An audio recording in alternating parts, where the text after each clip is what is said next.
everybody, welcome back to In the Kitchen with the Plant-Based Nutritionista. So here we go. Let's just continue this series of Speak Up. It's okay to ask questions. So here we go. The first thing I want to tell you to do is that whenever, or ask you to consider, whatever doctor you see, whether it's a dentist, whether it's a chiropractor, whether it's a primary care doctor, any kind of specialist, whoever you are seeing as a part of your health or medical care, you want to ask, do you have a patient portal? If the answer is yes, which it should be in this day and age, but there are still some practices that cannot afford it, such as some of the smaller private practices or other types of practices. I'll just leave it there. Some concierge practices don't have it yet, but they should if you're paying that kind of money. Just want to throw that out there. Do they have a patient portal? The answer is yes. Okay, they need to give you your initial link, web address, whatever it is, whether it's by email or text, so that you can sign in and get set up. This is how you create transparency with your provider. There should be nothing in your record that is a surprise to you. You want to make sure that what you are discussing at these visits is accurately documented in your chart. For example, if you told them you eat 5 fruits and vegetables a day and you go to your chart and it says 6, you want to send them a chart note and say, hey doc, thank you so much for taking an opportunity to see me the other day, or whatever it is.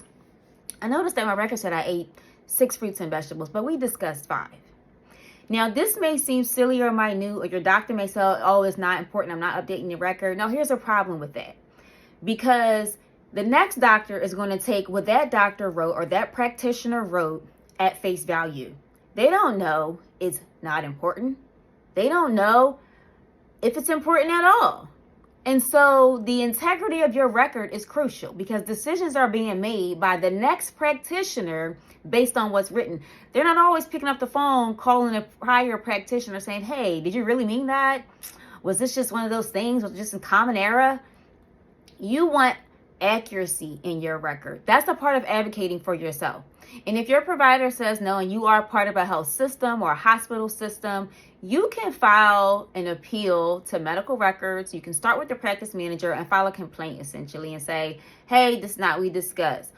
Before you go to the complaint route, try to work it out using the messaging so it's documented in a chart that this was an observation you made, this is inconsistent with the discussion. Can you please update? If they decline, you can then file an amendment with the medical records department, and then they will open up and have that investigative conversation. You can also at this point want to involve the practice manager or the clinic administrator or whoever's in charge of that particular practice, who helps oversee physician behavior, operations, things like that. You want to involve them and just point it out. Here's the thing. 9 out of 10 doctors don't have issues if they've made a mistake updating the chart. But if you find that there is like consistent every time you look at your chart, there's something wrong, there's something you didn't discuss, there's something worded in a way that creates different intent from what you communicated, you might want to have a conversation with your practitioner and say, hey, I've noticed that we talk about this, but when I get my chart, it reads this way. Keep in mind, the next practitioner is taking this at face value, and so I want to make sure that my intent is being accurately documented.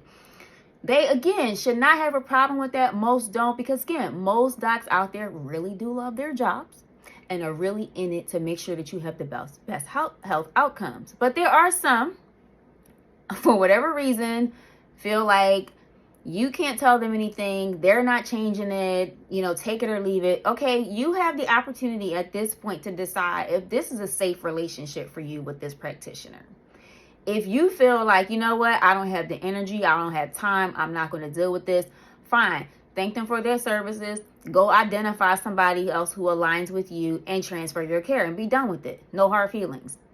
Now, you still need to open up and log that complaint to have the record amended to be accurately representing the conversation, and also to put that physician on notice that that behavior is not acceptable. And then they can then deal with their chief medical officer or department chair, things like that. So this is just part 2. I don't know how many parts of this is going to be, but I think it's important, especially around this holiday time, where we tend to some people just take it a little too far. And they end up in urgent care or the ED or the doctor's office for whatever reason. If that's the case, whether it's overeating, food allergies, small injuries, things like that. By the way, please don't overeat. This is not the time of year for that. Way too many heart attacks happen around this time of year. Just want to put that plug in there. But again, speak up. And the first way you speak up is actually having information. Knowledge is power. You need to know what is in your chart, what is in your medical record, and it needs to be consistent with the conversation that you had with your provider. Be careful of small talk, because there are some providers that take it too far and they put everything in there and that has nothing to do with your health history. So for example, if you see things in there like, yeah, patient came in with a cup of coffee, sat down, he looked left, he looked right, and that's irrelevant to medical decision making for the most part. You having a cup of coffee, getting stuck in traffic really is irrelevant. So you want to also look out for silly stuff like that too. Maybe they have too much time on their hands. But hope this helps somebody. You should have access to your patient portal, and you need to make sure every visit that you have, every encounter that you have, your labs, your radiology, everything, any type of medication administrations or vaccines, phone logs, all that stuff needs to be in your chart. And if it's not there, please consider having that conversation and asking questions. And again, I'm here to inspire you to take your health back, one meal at a time by eating more plants. But at the same time, please understand this podcast is a community in health. I say it all the time when I bring on my guests, but I am the guest right about now, because I just really want to impress upon us, how important it is for you to know what is in your record. Have that transparency with your practitioner, and make sure this practitioner is really going to serve you well. All right, y'all, be careful out there. And remember, it's okay to ask questions. Speak up. Did you do that?